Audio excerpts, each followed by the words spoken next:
Hello everyone. ఈరోజు recipe sabudana khichdi. ఇది జనరల్గా ఫాస్టింగ్ టైంలో ఎక్కువగా తీసుకుంటారండి. దీన్ని ఫస్ట్ ఒక 3 టైమ్స్ వాష్ చేసుకోవాలండి.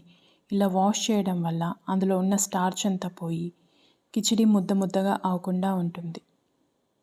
ఆ తర్వాత 1 కప్ సాబుదానాకి 3/4 కప్ వాటర్ యాడ్ చేయాలండి. అంటే 1 కప్ కన్నా కాస్త తక్కువగా వాటర్ యాడ్ చేసుకోవాలి. ఇప్పుడు దాన్ని ఒక 3 గంటల పాటు పక్కన పెట్టుకోవాలి. ఆ తర్వాత మనం పల్లీలు వేయించుకోవాలండి. అవి కాస్త చల్లారాక మిక్సీ పట్టుకోవాలి. కాస్త కచ్చా పక్కాగా పట్టుకోవాలండి.